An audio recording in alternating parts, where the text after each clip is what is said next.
leadership of Dr. Mkhisa Kitui. Just tell Dr. Mkhisa Kitui what to tell us. Whatever he'll tell us, we shall do. He knows me very well. He knows my mobilization skills, and I know that we are going to win. So I'm so happy, and the only thing nitafurahia ni kwamba as I'll be going back, I need to take some evidence. So I'll be so happy to have a group photo with the next president, and niwe karibu na yeye ndio nipeleke report huko. So thank you so much. Asante Daktari. Kibabii University. Next is Laikipia University. Laikipia University, and they stand Laikipia. In comes Her Excellency Governor Wavinya Ndeti. Karibu sana mama, karibu, tunajua tutanyonya. Karibu mama. We're okay. All the friends are here. Thank you.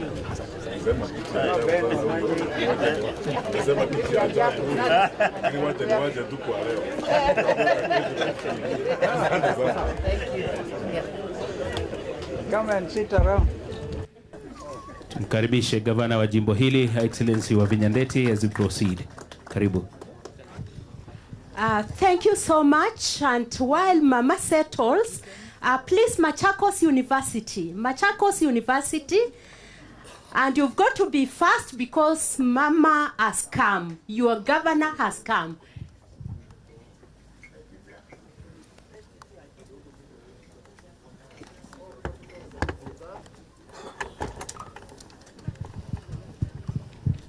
All protocols observed. My name is Joel Munguti from Machakos University, and I'm not going to talk because we came with our senior, so I'm going to invite him to talk on behalf of Machakos Academia. Thank you. Good afternoon. On behalf of Machakos University, I'm Dr. Tindi Heshbon. I also double in as the chair of the Department of Biological Sciences. And Machakos University, we are a team on the ground. And because of time, I just want, if I call your name, you lift your hand up so that you can greet the congregation, please. We have Dr. Fred Siambe from Machakos University, but also from Kitutu Masaba constituency. Then we have Dr. Justin Chalo from Kaiti constituency, but also Machakos. Then I have Dr. Musau from Mwala, but also colleague at Machakos. I have Dr. Kimulu from Machakos, but also from Masinga constituency. Then I have Dr. Munguti, who was here, but also from Matungulu, a colleague at Machakos University. Then I have Duncan Muinde, who also manages our clinic at Machakos. Please, Duncan, greet the congregation. Now, Dr. Tindi, Machakos. And when I talk as Machakos University, His Excellency, one of the reasons why I'm here is that I was told that nipende nisipende, nitalipa affordable housing levy. Nipende nisipende. Kasema sawa basi. Hata mimi nikasema basi, apende asipende ni apende asipende ni excellent. And I'm asking any don, wherever part of the country where you are, upende usipende, one term. Otherwise utalipa. So His Excellency, that's one thing. Number two, I come from Umabei County. One of the places we say is the cradle of the Kenyan politics, where the late Tom Mboya hailed from. And if you know the spirits of Nyanza, probably we have two of them. One rivals the other. And we say this time, the time has come for us to change that. And probably 1992 will be something to go by. When Jaramogi came, but there were constituencies that went the other way. And we are going to make that. as I finish, in 2017, I was vying in Karachuonyo constituency, and I'd prepared myself very well. I campaigned. But you know what? I almost cried at the end, and I said, okay, I'm going independent. When I said I'm going independent, at that time I know we were together with His Excellency there in 2017. I said I'm going independent. Then I called Ida. That was my best call. And then the following weekend he called me at Bondo. And I went. And he told me, my son, you're three of you. I know the ground is listening to you. But you're still young. Okay. I said I'm still young. But, you know, the ground spoke, but it went. They said, okay, that time has passed. But this time I've said I'm able to take Moses Kajwang down. I'm able to take Moses Kajwang down, if not Wanga. But of course, we are also talking. We are also talking, and therefore, His Excellency, and all the excellencies presented here, I think if you want to launch, we are there on the ground.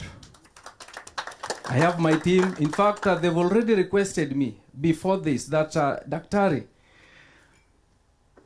we don't seem to have direction. So please, where can you take us? Which direction can we say? And I say three things. I told them that Raila now has got three options. One is he move with Ruto until the end. Excellent. If he goes there until the end, me who come from Homa Bay na nimeambiwa kwamba nipende nisipende, I think sitaenda na niambiwe nipende nisipende. So, where will he go with that vote? Number two, he has still an opportunity to come out and go and vie. Of course, he will get a few votes, which any other person can get. But where will that vote take him? That's the question I've asked the ground. Where will that question take him? The third option that he has is please come out and join the Pentagon. Join the NASA team. And therefore, for me, His Excellency and my neighbor on Okengo Matiang'i, we can campaign in Homa Bay. We are going to campaign in Homa Bay. Homa Bay is part of this country, and therefore we are ready. I have my old network of campaigners. Though the ODM told me that time that I was number 3, but they only wrote those things on the paper. I asked them number 3 on the paper at 8, and we have not counted one ward. Where has those votes come from? Because one ward did not vote, because they did not take the ballots, because they knew I was winning from there. So I'm saying, karibu. Thank you so much, Daktari. Thank you. And I knew that you wouldn't stop unless you can have time with them. I will call one more university, Pwani University. Before now, we change a little bit. Pwani University, please stand up wherever you are. Pwani University, stand up. You stand up wherever you are, then one of you will speak.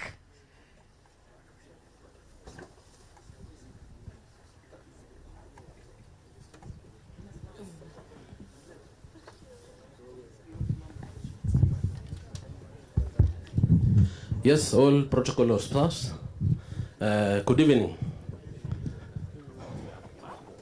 I'm Chris Ngain from Pwani University. Pwani University is 600 kilometers from here. It entails sacrifice because we want to have and seek this team to have unity. The message we are giving you as the Dons family is unity. In the Dons language, we normally say solidarity. Solidarity. That is a language from the Dons family. We call it solidarity. But to us, we're asking you, can you remain united? The education sector, where we are, is rotting. We don't know where we'll find it in 2027. Started from university funding model. Right now it is something flip-flopping from east to west. These comrades here are suffering, but there is hope. We mentor you. Many of those who are in the political circle started from you. John Methu, Senator Kirinyaga University, was at Pwani University. He was our student. Colleagues, we agree nowadays because we are in an academic environment where there is academic freedom. The Dons family can be the change agents to pass the message. I'm a resident of 2 counties, Kericho, which is my home residence, Kilifi, where I work at. I've been home for the last 1.5 months. I've carried out statistics about this government. Because of bad governance, it was at 78 in 2022. Right now it is at 40. Let's take advantage of that. I've been home for 6 weeks. I've carried out statistics because we are opinion leaders. We are change agents. We shape the environment, the community. The Dons family, with their titles, professors, doctors, senior lecturers, have a lot of respect.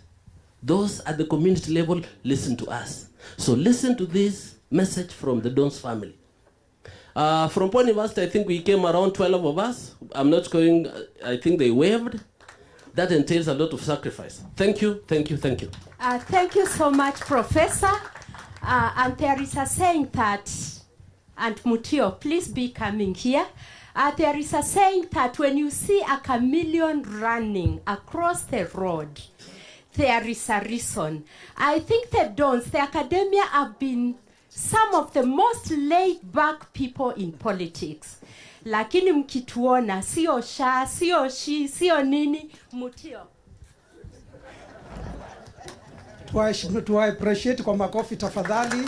Thank you so much. The MCs of the day, you are doing good. Your Excellency and the co-principals, my colleagues, students, good afternoon. Bwana asifiwe. Dons solidarity. Comrades power. Well, allow me that because of the guests, our Excellency, we want to change the program kidogo. We'll be here to talk. We want to, to hear the guests and the Excellency, since he won't release them, alabu tubaki, tukiendelea leo, ni siku yetu na His Excellency. Ama namna gani? Nimesikia wapende, wasipende? Ama namna gani? Wapende, wasipende? Thank you so much. So I want to welcome the governor of this county, Madam Wavinya Deti, ili alete wageni wengine. Then our principal will have time to talk to us. Tumu appreciate kwa makofi tafadhali.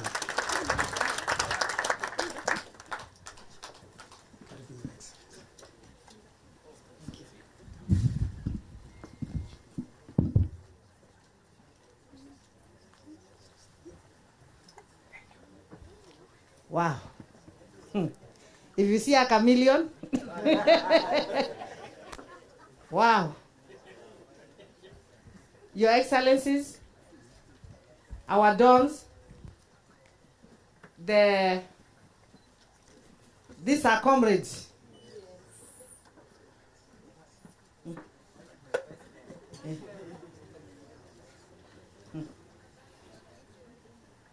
Okay. Thank you. All protocols observed. I remember I started my journey as the governor of Machakos with some university Dons, and I'm here because of them. I can tell His Excellencies we are on the right track. These are the owners of the people. These are the owners of our children. They speak, and parents. They own all of us. We are on the right track. Na sisi tutasimama na nyinyi. Kabla sijaongea, ningependa kuchukua nafasi karibuni Machakos.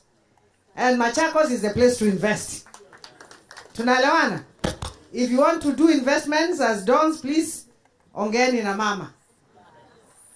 It's a place to invest. We've got a new city where you can come and do a lot of things and even build your own affordable housing. So I would like to take this opportunity to welcome Makali, Mheshimiwa wa Kitui Central.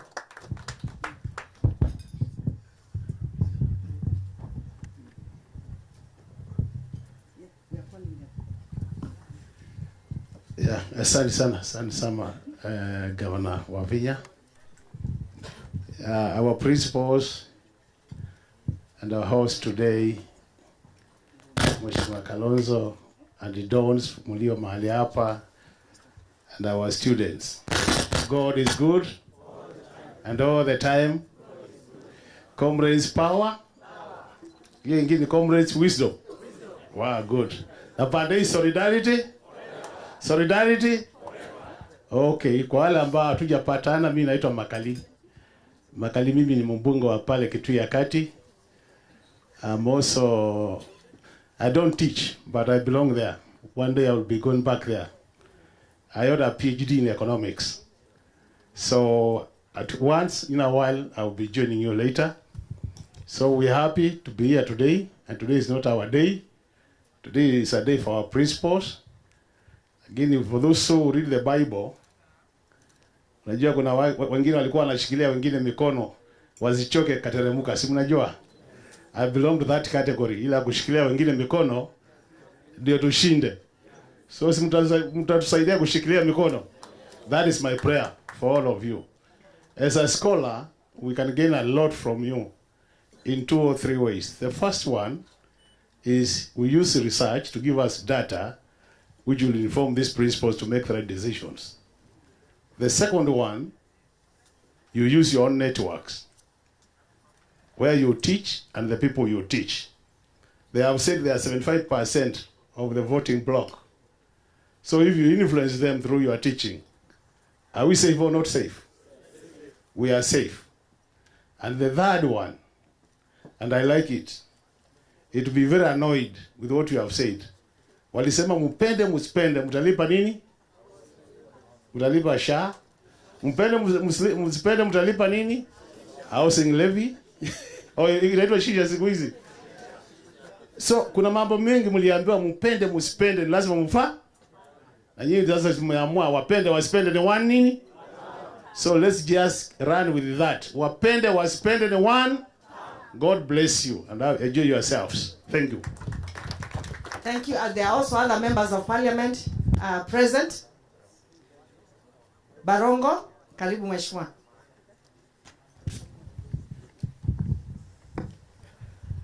Your Excellency Kalonzo, Your Excellencies Dr. Matiang'i, University Dons, wanafunzi, marafiki wa United Opposition, Bwana Yesu asifiwe. Hamunijibu. Bwana Yesu asifiwe. Amen. Jina langu ni Barongo Obadia. Niko na bahati ya kuwakilisha constituency moja pale Kisii County, inajulikana kama Bomachoge Borabu katika bunge ya 13. Kwanza kabisa nataka kusema nimefurahi kukaribishwa hapa na Kalonzo. Na ningependa kuwaambia Kalonzo ni kiongozi mzuri. Amewahi kuja pale Bomachoge Borabu akatusaidia, tukachangia shule moja pale inaitwa Omobera, mpigieni makofi. Sasa Kenya leo tunakumbwa na shida nyingi. Mimi pia sikufikiri kwamba siku moja ningeweza kuja kuwa mbunge. Nimetokea university, I was in the University of Nairobi. I studied mechanical engineering, finished in the year 2005. Tumeingia katika uongozi kwa sababu walimu wanasema you are the leaders of tomorrow. Sasa ile tomorrow yangu ya kuwa kiongozi imefika leo. Tukiangalia Rais Ruto anasema kwamba Kenya tofauti yake na Singapore ni leadership. Ni leadership. Wakati huo akisema kwamba tofauti ya Kenya na Singapore ni leadership, kiongozi wa Kenya wakati wa sasa ni nani? Sijui kama mnanifuata. Wakati akisema kwamba the country has a crisis of leadership, who is the president of Kenya today? Therefore, what that means is going forward, we must address that crisis of leadership. We must take the matter into our own hands. Tuwaweke moja kati hao viongozi ambao wako hapa, ambao naamini kwamba wanamcha Mungu kwa kweli na kutoka kwa nyoyo zao, ili Kenya yetu tuanze kuwa na a shared destiny yenye itapatia a bright future for these young people who are coming up. Nashukuru sana Governor wa Vinya, hatujawahi kukutana, nimefurahi kukutana na wewe leo. Asante sana. Asante sana, na ningependa kuchukua nafasi ni uite one of my former colleagues in the 10th parliament. Tulikuwa na yeye in the 10th parliament, Omingo Magara. Karibu mheshimiwa. Your Excellencies and dons and the wise men and all protocols observed. Hamjambo. Naitwa Omingo Magara. Kwa Steve, I call him Man Steve because my first son is called Steve. So kwa Man Steve, I don't need notice. Actually, I got a notice of 30 minutes and I drove straight here. Because I've been here, tukiangalia ng'ombe na tena kuangalia kama siko mheshimiwa, kama zimeongeza maziwa tujue. Now, congratulations for coming, for inviting us here, and for those who found time to come, asanteni. We don't have to say much. We have a lot to say that is wrong. In fact, there are fewer things that could be right, if any. Otherwise, if you start talking about the mess of Kasongo, it will be like a whole book you're writing. They even know they're committing crimes, friends, and you know what they say? Tukishindwa hii uchaguzi, we shall rot in jail. That's a man who's already confessing that he's committing a crime. Now upuzi, they continue doing it. I mean, how can you help such a guy? Unajua unafanya makosa, unataka kufanya, ufikiria utafungwa, tutafunga.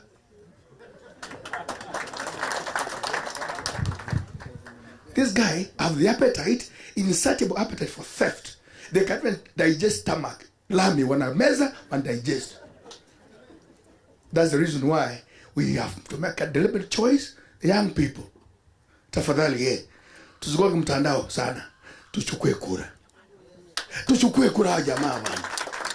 And they have given us everything that this guy touches in Arabic. I think also God is on our side. Hallelujah. Everything he touches, inateleza. So I think we are ready, and the prayer here. All these gentlemen, I know that I work with them. Mukisa Kitui tulikuwa naye bunge. Mheshimiwa Muturi was our speaker and a friend. Tulikuwa na tena mteja. Mheshimiwa Matiang'i tulikuwa naye bunge pia, kadakiwa mkubwa wa Suni. Steve tumekuwa naye miaka mingi. So me, whoever you want me to put a vote on my network, there I will be. Finally, I lead a party called the People's Democratic Party. It is actually fully immersed in this. I'm not running for presidency, so don't count me as one, but I'm supporting them. So Madam Vinyandeti, thank you so much. Also, what she didn't tell you, she was my vice chair in the Center for Mature Democracy. You have done great things, by the way. Lakini aturingi. Thank you so much, friends. I'd like to take this opportunity to welcome Ben Mumanyi, who is a former member of parliament and also our candidate for governor, Nyamira County. Asante sana, Your Excellency. Our Excellencies, Dons, Amjambo. Your Excellency Steve Kalonzo Musyoka. Nikiona watu hapa wote, mimi najua serikali tumechukua.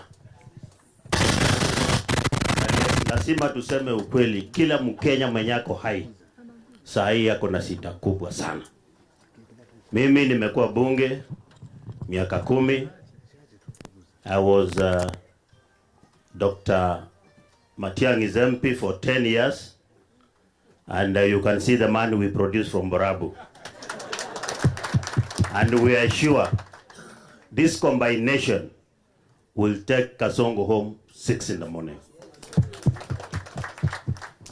We have, for many years, tumesukuma Tinga sana. Kina Matiang'i came out of the offices last elections to make sure Tinga becomes president.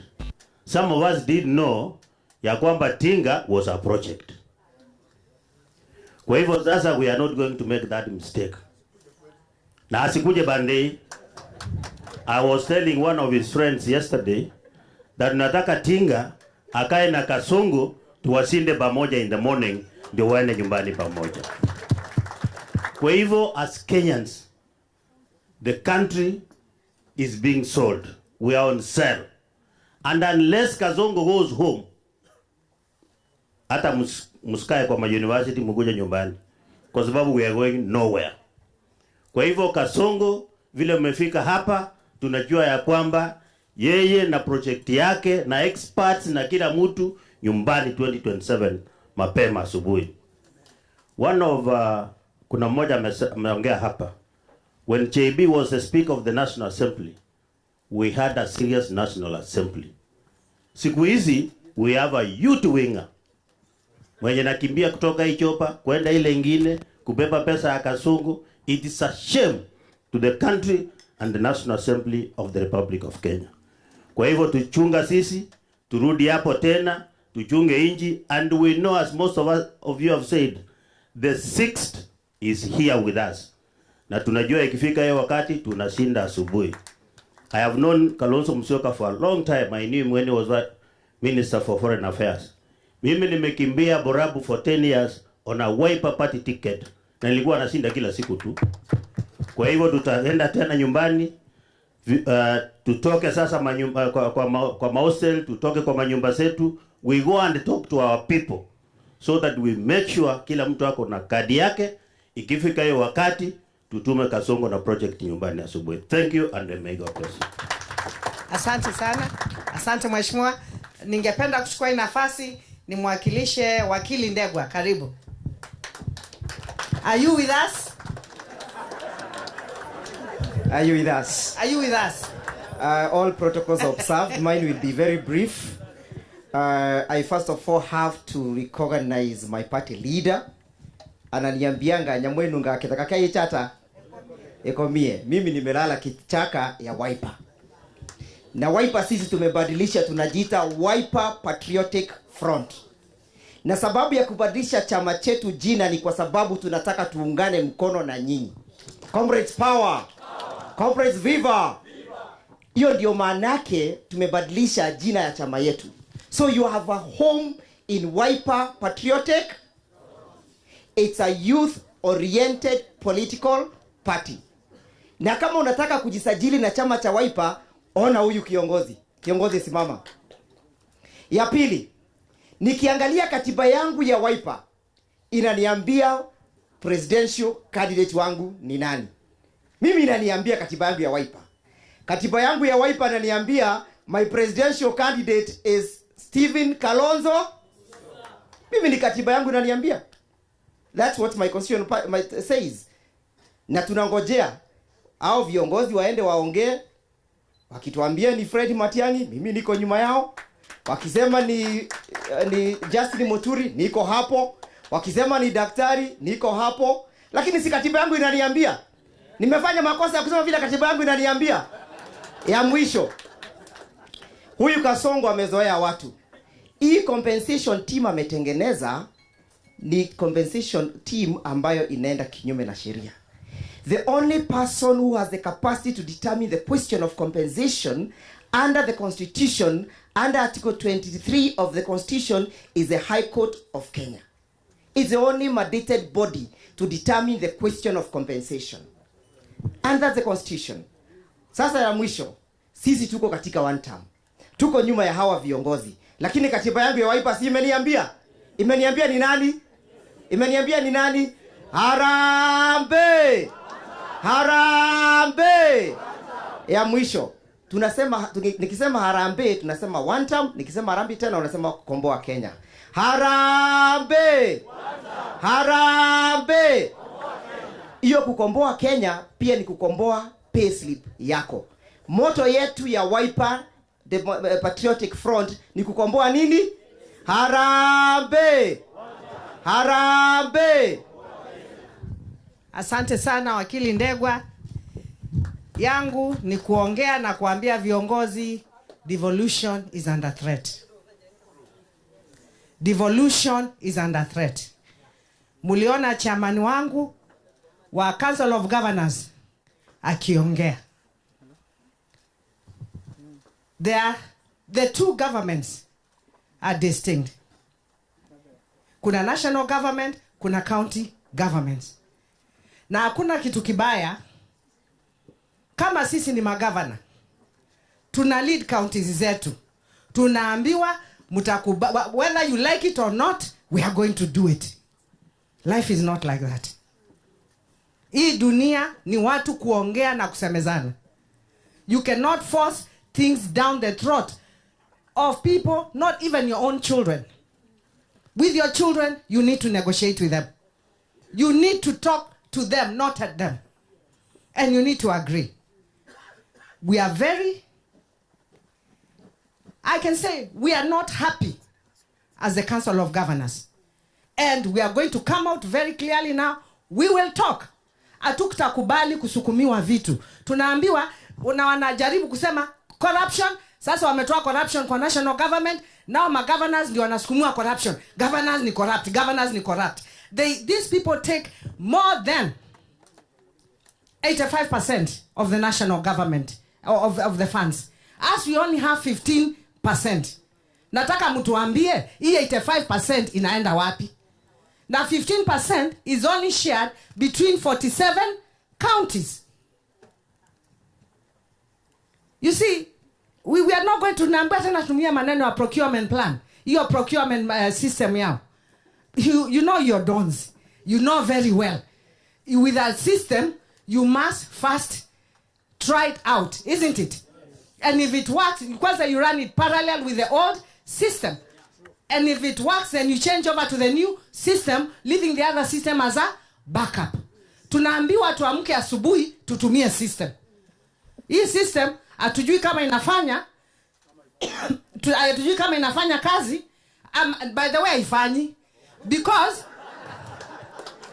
ilipelekwa Makueni, ikapelekwa kaunti zingine, haikufanya kazi. It didn't work. You know? Na sisi kama magavana tumekubaliana tena maneno mengine tunaambiwa maneno ya SHA. Sorry, maneno ya maneno ya the doctors. Universal healthcare workers. Sisi tuwachukue. Tutawachukua aje bila kupatiwa pesa? Hawa ni watoto wa watu, sisi hatuna budget. If they want to devolve, they must devolve everything with their funds. We have been very patient, His Excellency. Lakini umetusukuma kwa kona. Na hii system tunaambiwa tutumie, ianze kwanza kufanya national government. Show us in one ministry that system is working. If we see that is working with the other ministries, then we don't have a problem. Isn't it? Lakini hauwezi kuja kuanza kusema unatupa kwa counties na national government haijafanya nini? National government haijatumia. Kuna mambo mengi, there are so many functions. Zile ziko suppose kukua kwa county, bado ziko kwa national government. Agriculture is devolved. Why would fertilizer be bought from the national government? Tunaelewana? Markets are devolved. Why would markets be built by the national government? And at the end of the day, they have to come to us to show them the land where they are going to build the markets. And after, they don't want even to give the governors the money. They want to spend the money themselves. But we show them where they are going to, mali wataenda kujenga soko. Wakenya, sincerely speaking, it is high time we woke up and just spoke the truth and tell the president vile mambo iko. Na akikataa, waamuzi ni nyinyi. Tunaelewana?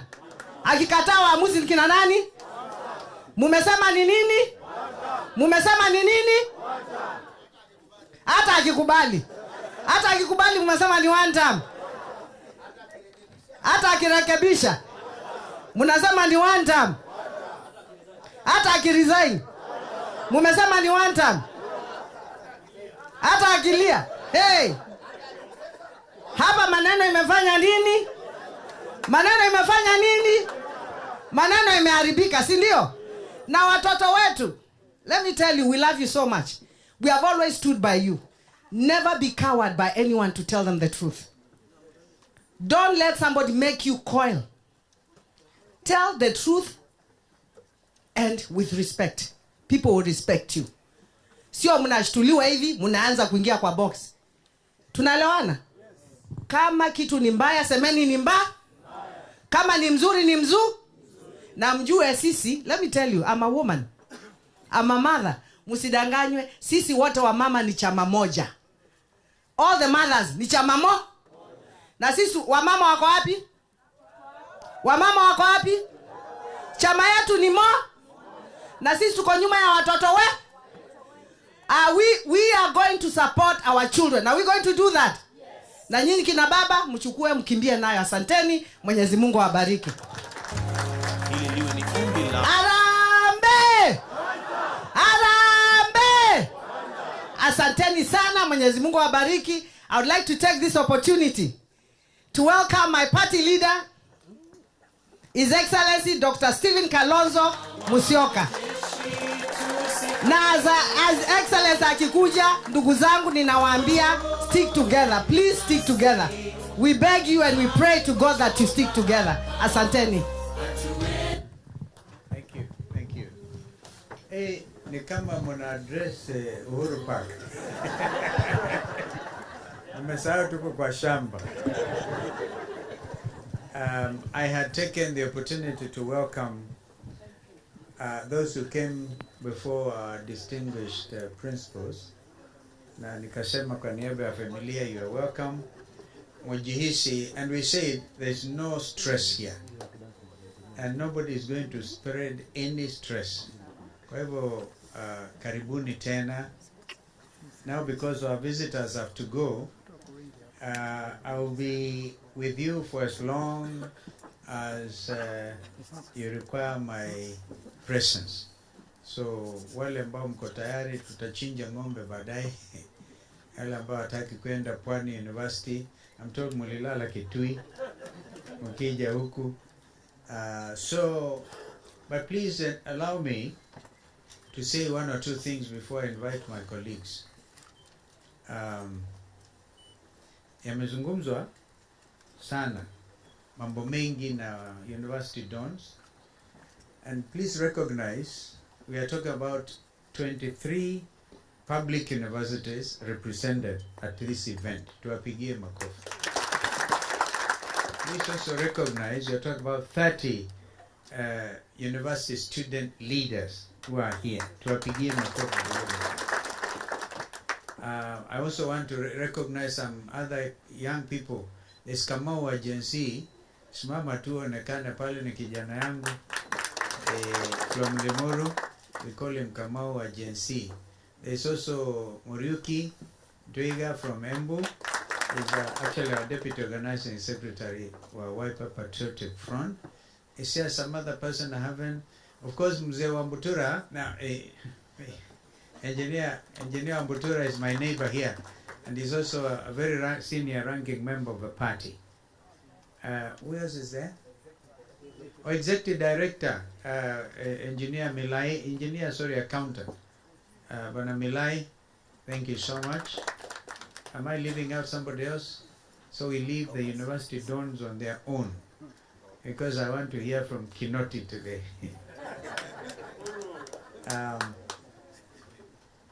Our country is in a messy situation. As you will messy mpiga mchapa kandanga. It's a very messy situation. I heard yesterday William Ruto akiwa Mombasa akisema that their economic model is working. I don't know how many of you saw that. When he bought a cow for 1 million shillings, and then he said the economic model is actually working. Now, how can it work when Kenyans who now live below the poverty line, and our brother Fred Matiang'i has been working at those levels of the World Bank and IFC, the Bretton Woods institutions, and somebody who cannot afford $1 per day is seen to live below the poverty line. $1 per day is today 128, 130 shillings. How many Kenyans today, clearly, yani tuambiane ukweli, ambao hawezi kabisa siku moja kupata shilingi 130? Ni wengi. So hiyo namba sasa imeteremka to levels that are not even describable.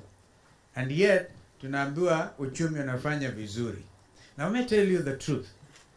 Kasongo's government is rated at just about 20%. I think I'm generous. I remember that 20%, Governor Vinya, because you said when I was co-chairing NADCO, right? Remember NADCO? Which they are now trying belatedly to do something about.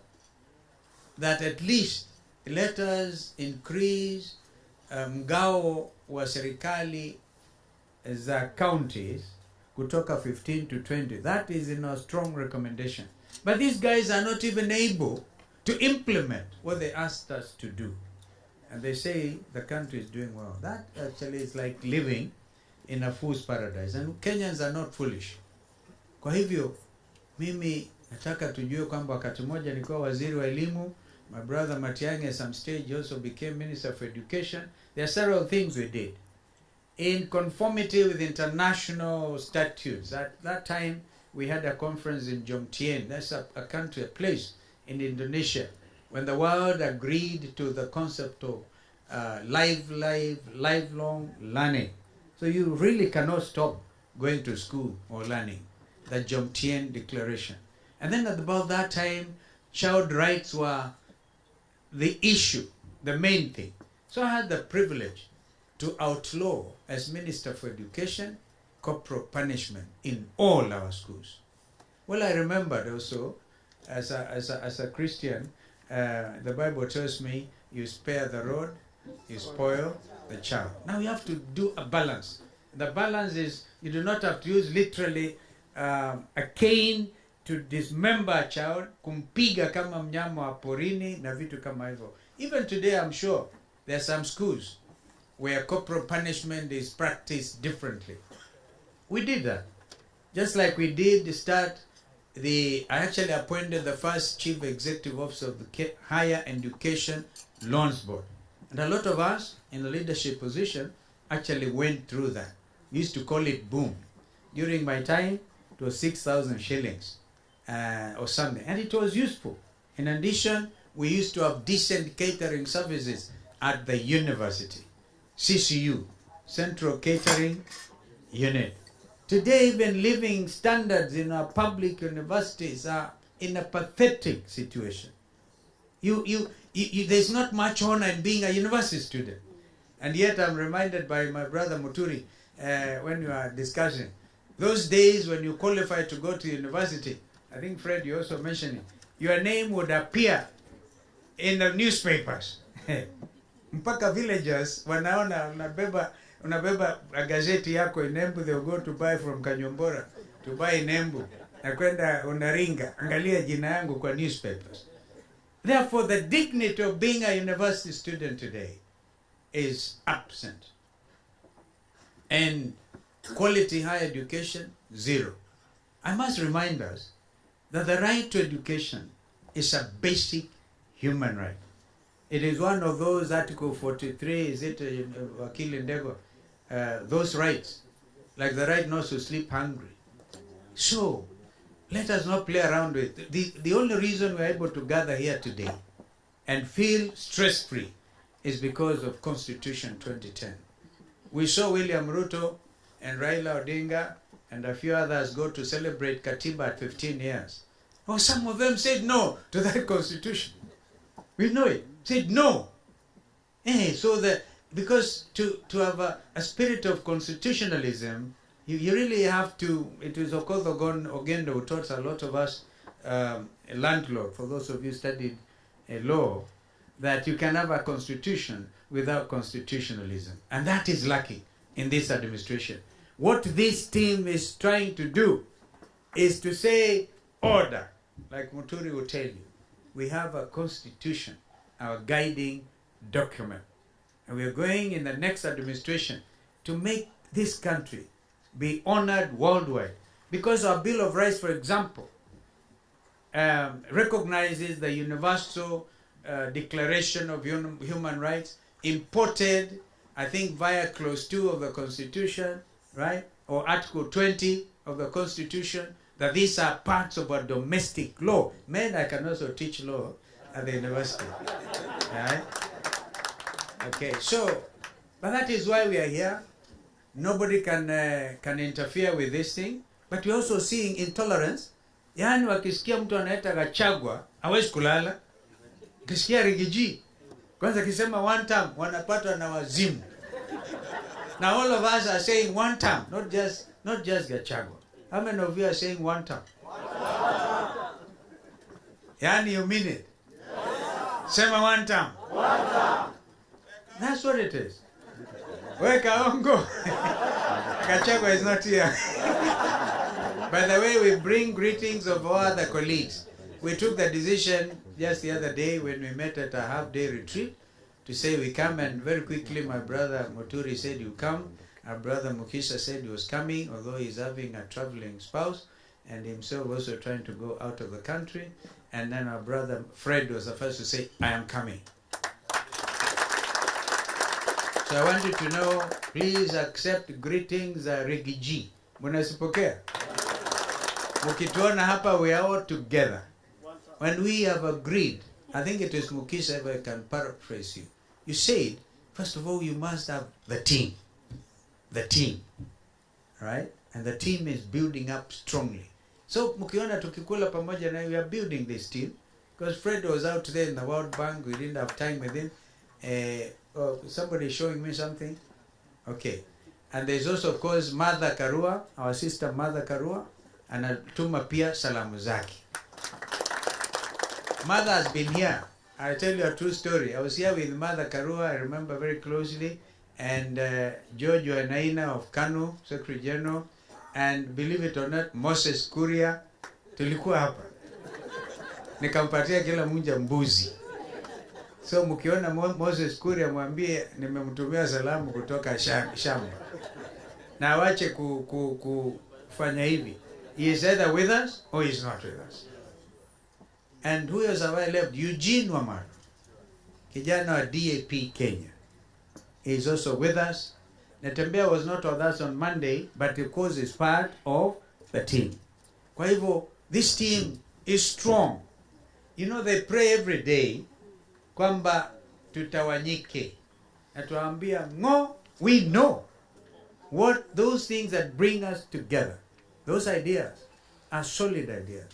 And we know that if we do not hold together, we will have let down the Kenyan nation. And we can't afford it. Hatuwezi kabisa kamwe kufanya hayo. But again, I repeat, I just came today to listen to these dons, and we have heard. Actually, the country is here. That's a beautiful thing. Listen to a friend from Homa Bay.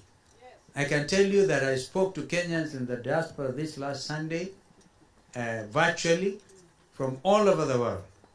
They came and they spoke. A lady called Akinyi called from Canada, and she said she will be running on Wiper Patriotic Front for the seat of Rachuonyo. Was it Rachuonyo? I think it was Rachuonyo. Karachuonyo. It was Karachuonyo. Thank you. Karachuonyo. So I want you to know, even our friends from Luo Nyanza, how if Baba is under the ballot, what reason do those people have to support Kasongo versus Kalonzo kwa mfano? Hamna kabisa. There's no way. Because the issue is Baba. Hata kama, I think it was Momanyo said, hata kama akisimama wote pamoja, it's even easier. It's a democracy. It's a democracy. Kwa hivyo sisi tumeamua kukaa pamoja. And on that note, allow me to call Mukisha akuje hapa kidogo aseme jambo, akifuatwa na ndugu yangu our brother, the Speaker, the Attorney General, who is also the chair of the People's Restorative Justice Commission. That is the body that is going to make sure this country lives under the rule of law, and there will be proper and just compensation for those of our young people, the Gen Zs and others, who have suffered death, injury, dismemberment even of their own physical being, and torture to their families, and torture to the whole nation. We will address these issues to the highest level possible, including and not limited to the International Criminal Court. That is the responsibility of our brother J.B. Muturi. But this is Dr. Mukisa Kitui. Mukisa was the highest ranking. I don't think there's another Kenyan who has served at that level. The highest ranking international public servant. The Secretary General under the UN system. And you know Kenya is a UN headquarters country. After Geneva, New York, and I think Austria, Vienna, even Vienna. We are bigger than Vienna. And now these are growing bigger. There are things that tell this country what we've been able to do. Like when I was Minister for Foreign Affairs and our late brother Kofi Annan came and said before he left the airport, I've fulfilled what I promised. That's how Nairobi became the UN headquarters. But Mukisa Kitui served the whole world from Kenya as a Secretary General of UNCTAD, United Nations Committee on Trade and Development. I don't think we have a bigger authority. And you people here, University Dons included, we are really fortunate to have Mukisa. Come and say that. By the way, Mukisa, we have agreed, is our spokesperson for our togetherness. And we have seen a few people express displeasure. But let everybody, it's a democracy. We have made our choice. Well done, my brother. Asante sana. Mheshimiwa Stephen Kalonzo Musyoka, mwenyeji wetu. Waheshimiwa vinara wa serikali mbadala.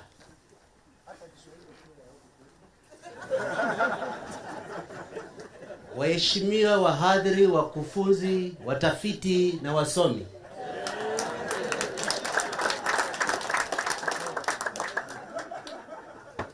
Mheshimiwa Gavana, waheshimiwa wabunge, wageni waalikwa, hamjambo. Kwa niaba ya serikali mbadala ya Kenya ambayo imeamua ni one term, one team, one nation, ningependa kumshukuru mwenyeji wetu kwa kitendo endelevu na kielelezo kwa wengine wetu, kwamba mzingi bora wa uwiano katika siasa ni kutafutana na viongozi wa fikra, utafiti na upembuzi wa kinifu.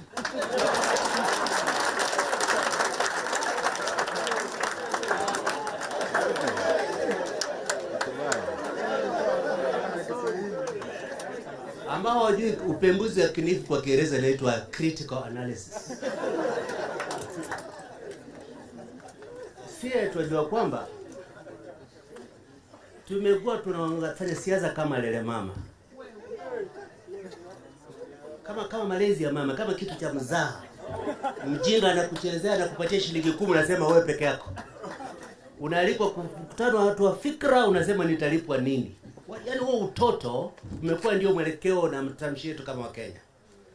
Lakini vile mwenyeji wetu amesema tunapitia pahala nyeti. Pale ambapo mle mzaa tumeufanya kwa miaka imepita, hauwezi ukaendelea tena. Ukiona vitu wanafanya kama katuni kengine kutoka huku Northeastern kanaitwa Duale, kalifukuzwa, kalikataliwa na viongozi wa kimajeshi kwa sababu ya tabia yake na ulafi wake. Amekuja sasa afya, anatueleza kuna compliant hospitals in Northeastern Kenya 700 kwa SHA. Nauliza population ya Northeastern iko kiasi gani? Kuna hospitali ngapi kwa which percentage of the population? Yaani mazoea kwamba ukiiba na Ruto anakubalia, inahalalika kuendelea kuiba zaidi hadharani na kututuzi ukicheka. Samani hatuna muda wa kutosha, mimi ningependa nikaongelea muda mrefu, lakini tu ni kusema sisi tunaheshimu sana hatua yako ya kwanza Bwana Kalonzo Musyoka, kualika viongozi wa vijana na viongozi wa kisomo na fikra endelevu mjadiliane nao pamoja. Naimiza na wasii wenzangu, hii kwetu hatua ya kwanza kwa kutafuta uwiano wa maana wa kudumu kati ya uongozi wa siasa na uongozi wa kisomo na kifikra. Pamoja tutabuni sera, nadharia na vingine vyote vinahitajika kuligomboa taifa letu.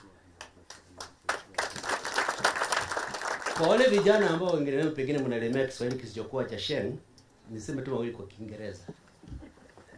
We are at a moment where we are not trying to prove that any generation is better than another. But we know that inordinately your generation bears a burden of a dead can that is being kicked down the road. Ruto is borrowing money on the commercial markets.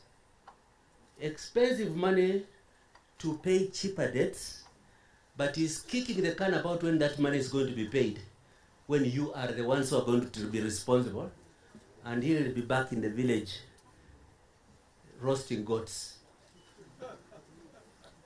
We do not want to compete between generations. We want to create conditions under which representatives and leaders of younger Kenyans sit down with us, with the leaders of thought and research, with the political leaders, and we co-own the agenda of this nation. I'm going to be out of the country for the next 3 weeks, but I promise to give you an early opportunity for student leaders. You come, we talk together about how we can engage with the leadership of this alliance. Asanteni sana kwa kunisikiza.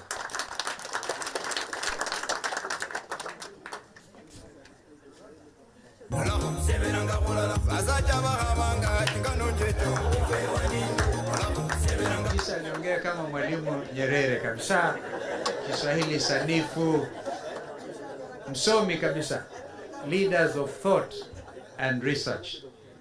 Now, our brother JB, unajua wewe, you're from this region, you're one of our best, fearless, full of experience.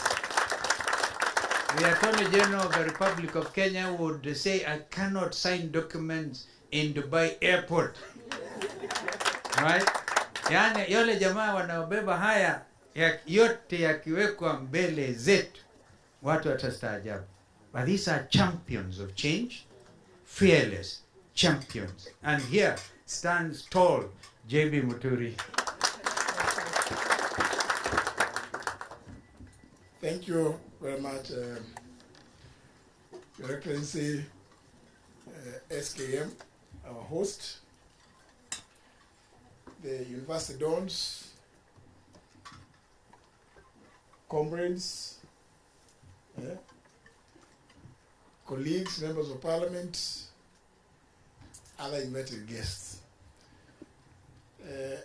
I will not attempt to be as fluent in Swahili as my good friend Mugisa will start laughing at me before we get to Thika. But let me give thanks to His Excellency Stephen Kalonzo Musyoka for indeed inviting us to come and listen to the leaders of thought and research alongside the wise people. You know, I don't want to use the Bible. It says, when you say wise men, you include the women. I think let's agree they are wise people because they are of both gender. You know, the priest, the preacher, the gentleman who gave us the word. At some point, I thought he was pointing at me because he spoke about surrounding yourself with wise advisors. And because I'm not in a hurry, I know my two brothers may want to leave. Mimi najua. For those who understand Kikamba, Nemusi. In fact, across the main road, my brother Steve, I told you the other time when we were here, across the main road, I also have a small place where I could, if it got very late, and if Steve was to chase me out, I would just cross over and sleep. Kwa hivyo niko nyumbani. But the reason why I say I thought the preacher was addressing me is because something that I've told Kenyans in the past, and let me just repeat it so that you can see how it fits to what the world told to us was all about. Immediately, Kenya Kwanza took office, and you know, I had gone to Kenya Kwanza, first of all complaining because those of you who drive on Thika Road, if you remember, there was a very huge post of myself, and there were only two words below my photograph, Kenya Kwanza. Little did I know that actually, I even know the person who actually did it. It is Wavinya's counterpart in Nairobi, Johnson Arthur Sakaja. He saw it and he quietly went and had it secured at the registrar of political parties' office. So when I was going there, they told me, no. I told them, why did you pick my slogan? They told me, no, it's this one. We already have, we have it at our name. So I didn't want to quarrel about nothing. But my main story is about when William Ruto became president, and he was about to name his cabinet.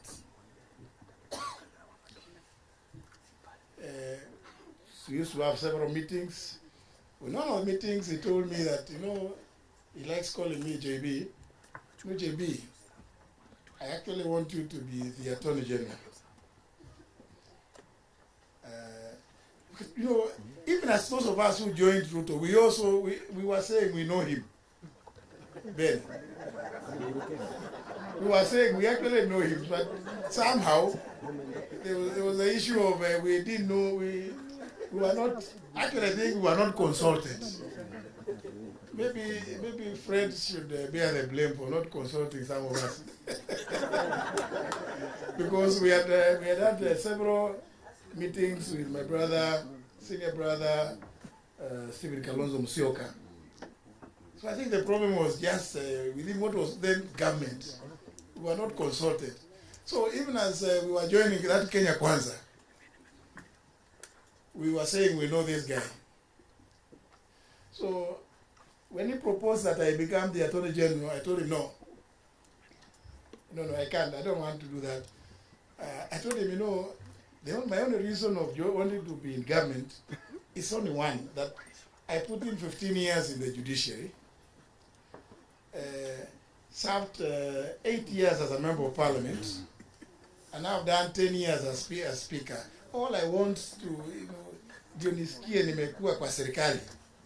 Mukisa ukitaka kukosoa mimi baadaye.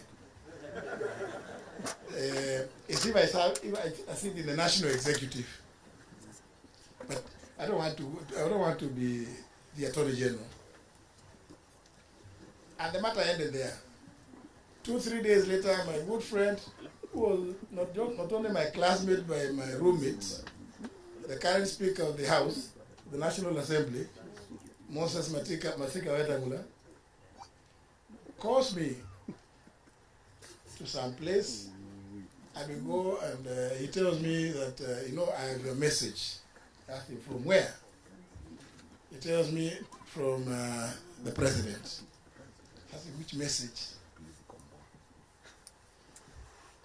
He told me, you know, when he mentioned to you that he wants you to be the AG, you declined. So I asked him, so what is his message? He's pleading that you did accept to be the Attorney General. So I decided, since Moses is somebody we've known for each other for so long, in fact, I began my working career, I saw somebody talking about Kebabi. You know, I know the villages around that area. So I decided, let me tell Moses the truth. So I tell Moses, you know what? The reason why I would not want to do that job is because you know, you and I know this guy. To be an attorney general with Ruto as president is an extremely dangerous experiment. So we talked with Moses. I told him, you know what? You know, the AG's job is to advise. The other one of going to court, you know, it's normal because you go in public interest. And there are so many state councils. But this one of advising, you must be clear that the person who you are advising also wants to be advised. And this is why I bring in the sermon. That, you know, you cannot advise somebody who cannot accept advice or take advice. So, because Moses told me now that is hiyo ni kali, siwezi kumwambia hivyo, wacha nimwambie tu bado nakataa. So when we met later, again, ananiambia sijamalizana na wewe JB, unajua? Kaenda, najua anakunywa chai mingi. Tukaenda, tukaketi tena, chai mingi. Then I decided, let me tell this guy the reason why I do not want this job. And I told him, you know what? As AG, I would date a situation whereby my advice will not be taken. Because I cannot advise in a manner that is inconsistent with the provisions of our constitution. And what I fear about you, now I told him direct, is that, you know, I may give you advice which you may not like. Na tutakosana. You know what the guy told me? Exactly, JP, that's why I want you there. I want somebody who is firm and who is never shaken. Now, my friend Mugisa, kama mtu amekwambia ati hiyo ndio sababu anakutaka pale, so nikamwambia, if you promise that you will never interfere with my advice, my work as Attorney General, then you can go ahead and announce the cabinet. Because my stories are long, I'll not go beyond that. And you can see why this sermon, I felt, was quite appropriate. You must surround yourself with wise men, wise advisors. And also, you see, within the context of governance, people must appreciate the country. That the country is bigger or greater than any one individual. It does not matter.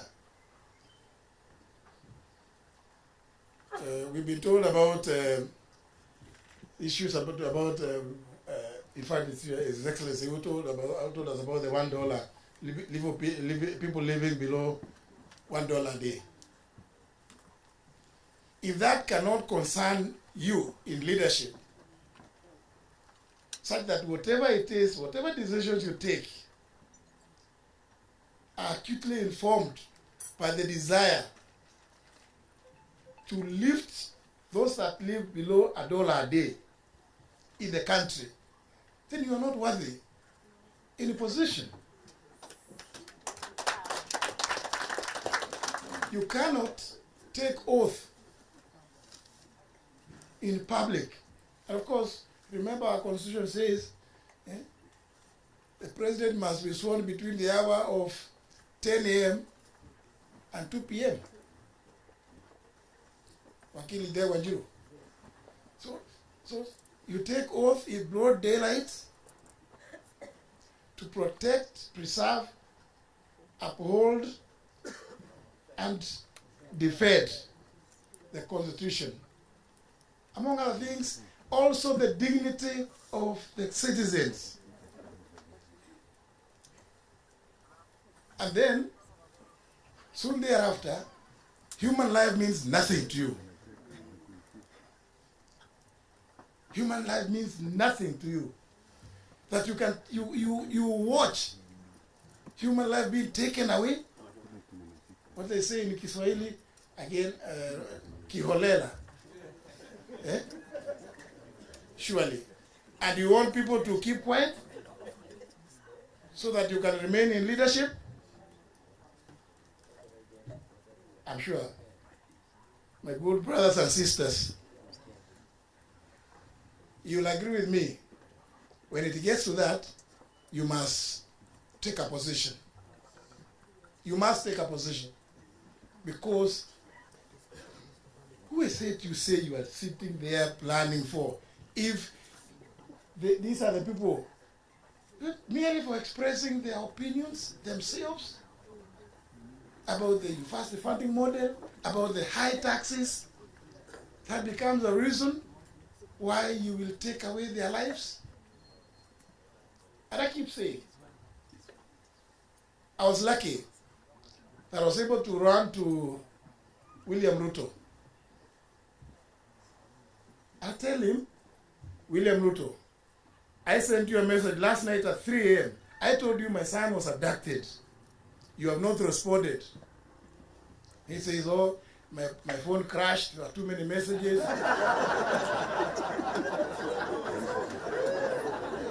And then I tell him,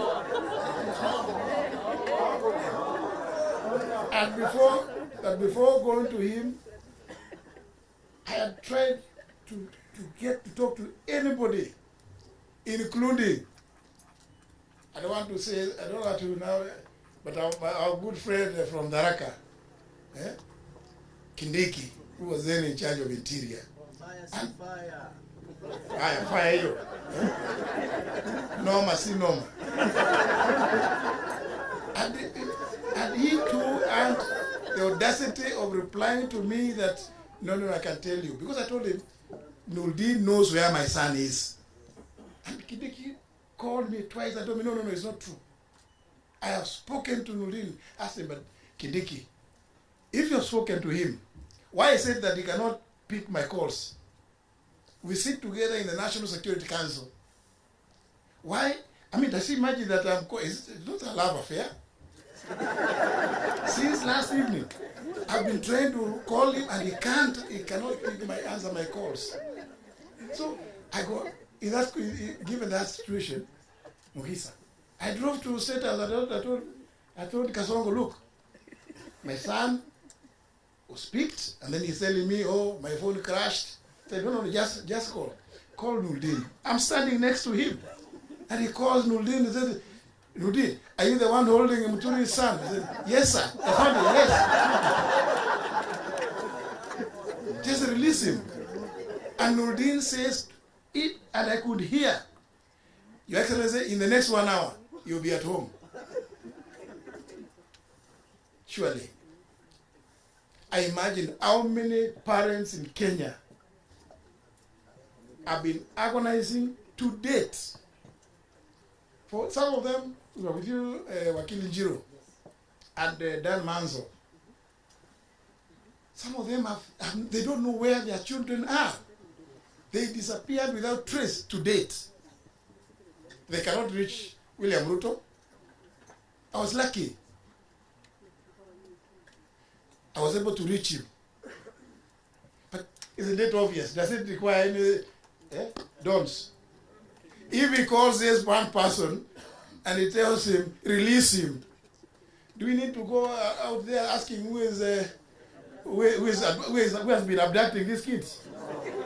I mean, and remember when he was challenged on 27th of December last year at Homa Bay by Raila, he said, I'm going to edit. Much later this year, at the visit, at the press conference they held with the president of Finland, in answer to a question by one of the journalists there, what did William Ruto say? all those who had been abducted have been released and taken to their homes. So Kenyans, do you have any doubts as to who is abducted? Because how would you release someone whom you don't know where they are? I mean, it's obvious. And then when you turn around and purports to set up a committee, that reminds me, Council Njiro Njiro, the Latin maxim, Memo Judex in Cosa Sua. You cannot be a judge in your own cause. William Ruto, whether we have tremendous respect for Makawa Mutua. Makawa Mutua is somebody we respect. In fact, we were with him in the university. He was a year behind me. But surely, because we know people go through, tunaambiwa siku hizi kuna mwosho moja. I think Makao, my good friend, ameoshwa moja. Na hapo ndio shida ya Kenya imeanza sasa. Because it is not possible for you to say you are going to have to do a framework for compensating those who may have been injured or killed during the protests. It is not possible. I'm going to sit and I want to listen more to these great people, Your Excellency. Thank you very much for listening to me. Umesikia jamba kabisa. Well, before I call Fred, I talked of building a team. One Kenya, one nation, one team. For one term. Sindio? So we cannot drive this narrative if we are going to have contradictions between ourselves. So our advice is to those working with us, those in the Wiper Patriotic Front, those in DCP, those in DP, those in Jubilee. By the way, I forgot to bring the greetings of Chairman wa Jubilee, Saitoti, Terome, also with us in the summit. So please assist us. Wakili Ndengwa Njiru. If you have any information about any of us, because we must always check with the principals. You know what I'm talking about. Today I'm supposed to be Kofi Annan between you and Fred, and also between Fred and our brother Ben Momanyi. When we go to Kisii, we start singing to keep Peter Naro. Ago.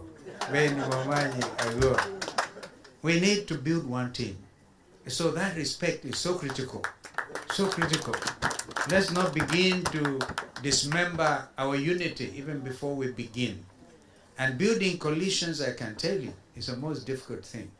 I tried to help President Tshisekedi and the advisor of Uhuru Kenyatta, who sent me there, as you know, Fred, and Kabila. And it took me 1 year to advise Tshisekedi to work with Kabila. And one time, Tshisekedi asked me, Kabila now wants to take. He says, I either take the Minister of Minister of Finance or the Interior. I looked at Tshisekedi and said, Mr. President, since we want to sign all these letters of appointment, my advice to you is the Interior Ministry. And all these other ministries, because there's a cluster in the DRC of those ministries. Tshisekedi took my advice. I don't think he regretted thereafter. So, please, before you dismember, until then, after a year after that, he started to talk about the sacred coalition. Yani sacred, what is that Mukisha? Ile sacred. Kwa hivyo uhusiano wa ajabu huyu. Tukifanya uhusiano huu, tukibuni mambo yetu haya, jameni tusiharibiane. I wanted to say that as a caution. And my brother Fred Matiang'i, as you all know, he looks strong. Hata akiingia hapa, utaona Mukisii strong. I like his style of greeting people, anainua mikono yote. Yeah, kwa hivyo Somebody who must remain nameless, Fred, told me the reason Kenyans love Matiang'i is because they think akichukua hivi kasongo ndani. Kwa hivyo basi, karibu sana ndugu Fred. Thank you for coming. Thank you so much.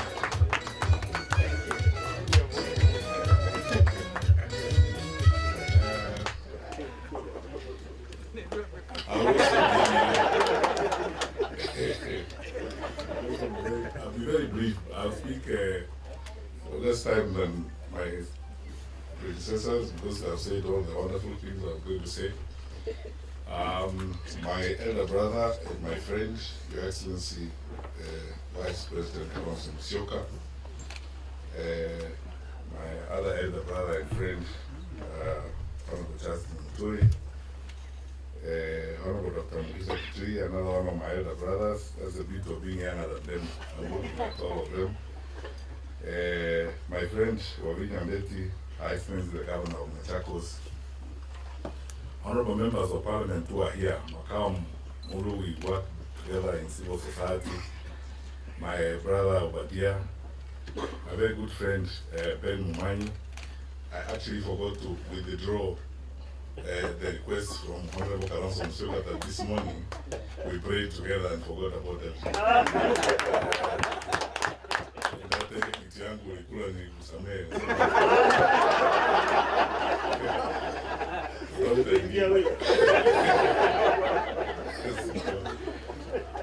and all of you wonderful people. First of all, thank you so much, Your Excellency, for inviting us. The reason I already accepted when you asked me whether I would come for this lunch is because I'm determined, and I'm going to say it here, I'm determined, like all reasonable people, to start speaking against the nonsense that goes on around.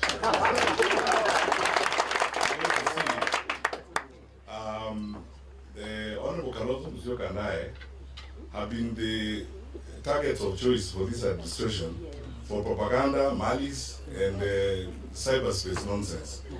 You know, what they do is, and I keep saying all the time, I actually wish they spent as much time on the right things, or even the money they are spending, paying bloggers and all that to, you know, politic and lie about us and create things about us.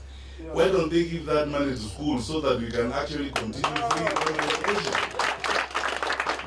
So that every day, my brother Omingo Magara, who's here, and I, we just keep asking ourselves the question, how bad can it be?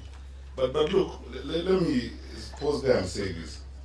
Listening to Honorable Justin Muturi speak, and then, by the way, this is, for me, this is my best possible audience I would talk to. This is my ultimate comfort zone. This is where I belong. Some of you, my colleagues, you are here from the university. You know, we taught together at the University of Nairobi. I think I probably am still a member of the senior common room at the University of Nairobi. And you know, and you wonderful students, you know, the source of our inspiration and satisfaction all the time. And therefore, this is the place where I would speak to you candidly, straightforwardly, without drama and innuendo, and tell you things as they are, because here, logic and reason rules. Because, and so I start by saying this, 3 points I'll make.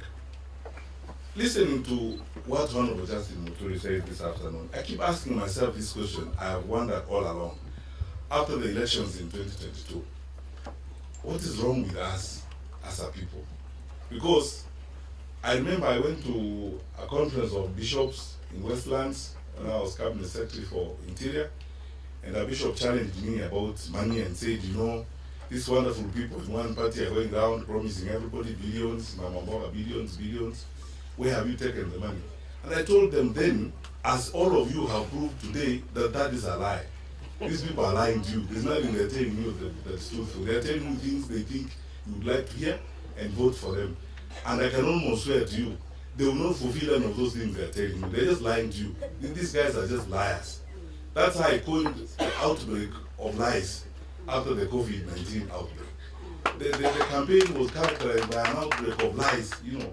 People running around the country lying. And you can see yourselves that we have started season 2. They have started season 2 of those lies. You know, they're flying around the country, they're telling people about empowerment. I mean, what will 64 shillings do to anybody? Or 100 shillings? Now they are bamboozling villagers, you know, with helicopters and so on. You know, you're smart people. I mean, you more than anyone else as educated people who have engaged in research, who analyze information. Please, wonderful people, there are people who lost their lives fighting for the independence of this country. What we are being asked to do is nothing compared to what some of our forefathers have done. The sacrifices people have made to get Kenya to where it is.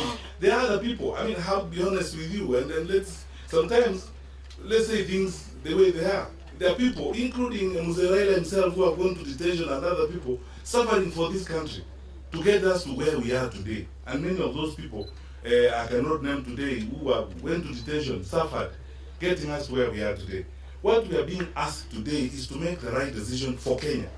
And the right decision for Kenya is that our good friends in the administration have clearly failed to manage the country. You don't even need a PhD, it's not rocket science. You can see clearly, they cannot manage the country. And in place of, because governments, if you are an incumbent government, you run on your record. Because what they should be trumpeting now is their record, saying, you know, please, we need more time so that we can complete this. You can't ask for more time to do nothing. Because you have done nothing, you're asking for more time to do more nothing. That is what this is all about. And for you guys who are here, wherever you go, the challenge we have, and that's why I would like to be very direct on this matter, the challenge we have is to talk to fellow Kenyans.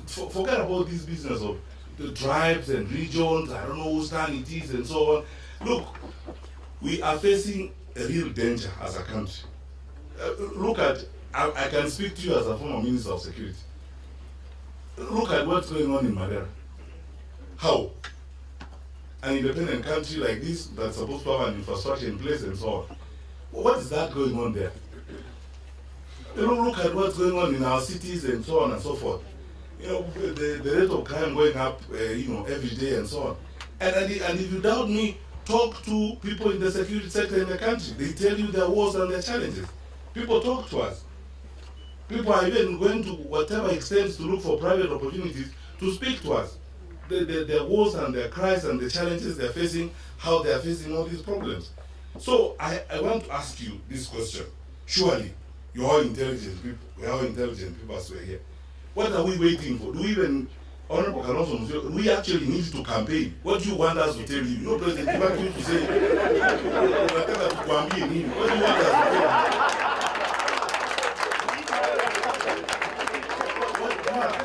What do you want us to tell you? Honestly, that describe what you can see what is going on in the country, and then you see all these dramas that are going on. You know, because the character of people who cannot deliver is clear. They will dramatize everything. They spend all their time on nonsense and things that they lie. They use excuses every day and so on and so forth. I was in the US when I saw a letter. They have choreographed a letter purportedly from the chairman of the AU addressed to the head of state here to nominate or appoint Kalonzo Musyoka to go and do something in Western. You know, it takes time to pay people to spend time on that kind of nonsense. For a country that is supposed to be going forward, that's what they are spending time on now. If you look at the amount of money they are spending, those of you who come from Kisi, you know this. 2 months alone, the deputy president and some group of people have gone there 9 times. I record 9 times, supposedly for empowerment. 100 shillings, 64 shillings, you know, answering villagers, we are empowering you, and so on. By the way, you don't even need a meeting. When you work, you don't need a meeting. Your work will speak for itself. Your work will speak for itself. In fact, you don't even need to ask people to elect you. People themselves will be saying, let's give these guys another term. If they are going the way they are going, let them complete what they are doing. So, but what are they going to complete? Nothing. Give you more time to complete nothing. I mean, so that is it. When my brothers and sisters, I want to speak to you from the depth of my heart. We are in this Honorable Kalonzo Musyoka and these brothers and all of us, we are not in this because we are bored or we have nothing to do with our time. We are in this because we want to make our contribution, because we are shocked at how our country is going down. That's all. And you can see, it's not, we are not coining it, we are not inventing it. You have pay slips in your pockets, don't you? And you see what, so, sasa as President Kibaki would ask, sasa unataka, wewe unaona na unataka waambiwe. What do you expect from us to tell you? Time is here for this country to be in the hands of different managers. Our challenges and our argument is based on one thing: management. This has nothing to do with hate or anything else, and that's why personally I don't spend so much time on a lot of innuendos. I would like to focus on solutions. How do we get ourselves out of this? The horrific stories you hear in the education sector that are going on. No one knows that better than you guys. What we are seeing in the country. I mean, we talk to teachers, we are with teachers, school principals, parents every day, and you keep asking yourself the question, what actually is going on? And so what do you want to hear? All those parents of Kenya, all the teachers of Kenya, wherever you meet the teachers, ask them a simple question: do you want to continue this way? If your answer is no, like mine is, and Kalonzo and everybody's answer is no, then you know what to do. This is a case where I honestly think we shouldn't campaign. Those who should campaign and are spending money on social media, insulting us, creating meetings for us that we don't even know, lying about what Kalonzo has done and has not done, lying about where Matiang'i is seated, vis-a-vis Kalonzo's position of sitting. You know, people have nothing to do. People spend time on pettiness, you know, and small, you know, how did we become so small-minded as a country? Those are the kind of things we spend time on now. And now we are being told about those. Let's go forward and build our country. We have a duty to build our country. And here is my ask of you, wonderful people. For us, as leaders who are meeting the opposition and those that we will meet as we continue, I've said several times before, we are betting on our differences. You will lose your bet for sure, because we are not going to disagree. All that propaganda, all those stories you hear being going every day and so on, they intended to either annoy Kalonzo or annoy me or annoy Kalonzo supporters or annoy my supporters or do something. Or, you know, I don't know who's annoyed. How do you know? I mean, you are not God. How do you know who's among us that is annoyed? Peddling lies, you know, and so on. We are determined to make our contribution and make the ultimate sacrifice about how we will save this country and redeem or save this country from the hands of these people. You know, people advise me these days that because I'm saying I'm aspiring for the president, I should change my language a little bit. Because I would say some stronger things. Because some of the things you see are shocking. Because how a country of our size, and you know, Kenya, we have everything going for our country. You guys know this more than anything else. I was in the education sector. We have a very educated population, very patriotic people who love their country. Kenyans are very hardworking people. They really want to do good for their country. All they need is trustworthy leadership. You mean what you say what you mean. It's long since we had a government that you could trust. That's all that Kenyans are asking. And because they can't be trusted, we're telling you, trust us. We'll give you our word and we'll keep our word. Trust us. And we will level with you. When it's not going to happen, we will tell you it's not going to happen. We will not lie, not verge or hide or hibernate or tell you stories in place of work.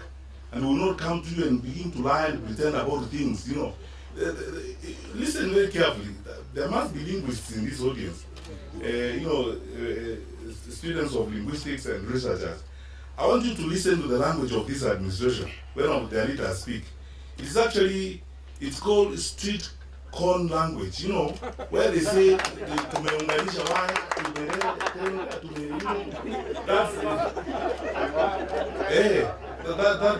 that language is non-committal language, non-responsible language that you cannot ascribe responsibility to. Very evasive language.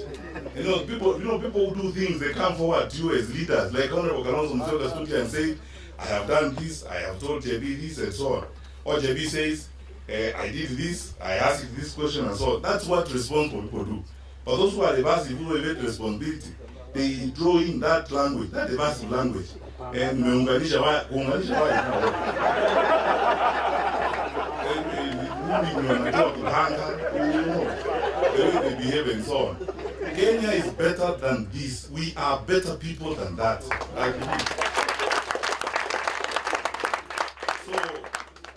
thank you so much for this audience, and Your Excellency, you have led the way. This is what we are going to do for several days. We agreed. A consensus building, having small group meetings like we are having here today, talking to you and listening to you, getting ideas from you. Dr. Moyo, thank you for the sermon. We will surround ourselves with you, smart people, advising us on what we need to do. And we will do this until that time when we get to a point and say which one of us is going to be the captain to lead the team for transformation. And we will continue to work together. And you, our friends, because you have nothing to run on, you have nothing to defend. It's only propaganda you can do. Please carry on, because in any case you must find something to do. So if that's what you are found to do, carry on with it. As we carry on with the plan we want to build and the platform we would like to build to move our country to the next level. And we will soldier on as leaders outside of government. And finally, my brothers and sisters, I say this every time I have an opportunity to talk to Kenyans. We are stronger, and there's nothing wrong with our country. I mean, this is a wonderful country. It's our only home on earth. God has been kind and gracious to us and gifted us a wonderful country. Let's take care of it. The challenges we have, the momentary challenges in our leadership, are not our destiny. You know, that language, those kind of lies. You know what Dr. Kitui was asking here? You university professors are researchers. You know, when a guy tells you that there are 500 or so health units in a particular place, and you know the population of the place, we were actually working the math in the morning together, and we were saying it must mean that every 5 or 10 households in that area has got a clinic. Is that possible? Yani kwanza sisi ni wajinga wa wapi? You know, I mean, do they expect that we will believe that? You know, so you know, please let us not accept these intellectual insults and this abuse we are getting as a people. Let us stand up, crank ourselves up, dust ourselves together, move forward, vote these fellows out, and form a government that will take Kenya to the next level. And demonstrate our seriousness as a country. We are a serious country. We cannot be managed like this. We are serious people. How can we accept to be managed like this? And indeed, we have capacity to manage ourselves better. So, my part in short, Honorable Kalonzo Musyoka, is let's do every one of us who are seated here. I want to ask you, please, prepare to do a good thing. You know, in life and in the history of your country, you do a good thing when you improve your country's welfare. And now, as we are moving forward to the elections, please prepare to do a good thing. And the good thing can't be returning these people. So you know what the good thing is. And you educated people. Yani kama tuko namna hii vile tulivyo baada ya miaka 3. Another 5 years of these people, do you think you will have a country? Takuwa hata umeuzwa wewe mwenyewe unapita kwa. God bless you, my friend.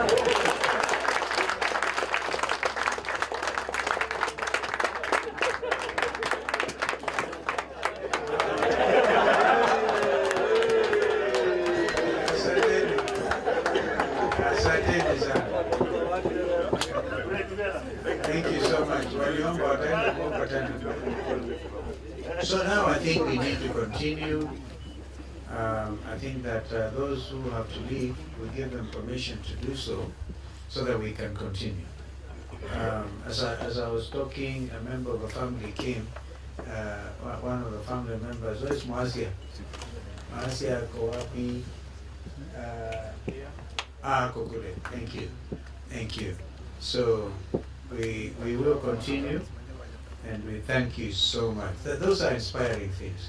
And I think that even as the dons meet here and go wide and far, you realize, for example, the people of Kericho, we had Professor who spent a lot of time in Kericho. And if you know why Governor Mutai had to be impeached, and he called me. I've never spoken to him before. 58,000 acres of tea. Tea, 15,000 acres. and the T wanataka wachukue. And this governor was saying no over my dead body, so he had to be impeached. Well, that one did not go through. And so Governor Wavinya, you guys have to be bold as well. Stand for your people and be very, very bold. So tunaomba tu kwamba tuendelee. You know, I'll tell you, Fred, before you go, where you are here is Yatta farm. It's hardly 300 acres, hardly. And it was bought from one part to get to Thika Superhighway, bought from a lady called Janet Chirchir. She lives in the US. Her advocate was Kip Kenda, right? I think Keegan actually, in that transaction. And below the furrow, it was owned by Major Langat. And this is land in Machakos. We bought it. When I ran against Kibaki in 2007, there are people saying Kalonzo grabbed NYS land. That's the only thing they talk about me. I've given you the truth. Bought with a bank loan, stamp duty paid, kila kitu. And one time I challenged William Ruto. Actually prepared all these things and took the DCI and said, these are the documents. Now bring yako. Tuambie ile ya Murumbi na ile ingine ya Taita Taveta na kwingineko. What is all this? This insatiable greed for grabbing land. Afraid we have work to do. Lest we are accused of just saying one term and no term or whatever. We have serious work. And that serious work will mean stopping this grand corruption. Really, it is so grand. Na hiyo kwamba hiyo ya kina Duale na wengine is so blatant that we have to stand and do something. Actually, Kenyans are watching. Tutafika lini hiyo 2027? Asanteni sana. Vijana watawawa tena, tutakataa. Asanteni. Let me see our visitors over. Chairman, endelea. Haitawezekana sisi kufaulu. Kama Musa na Waisraeli tuombe Bwana tafadhali. Wakienda, we can stretch a little bit. DJ nipatie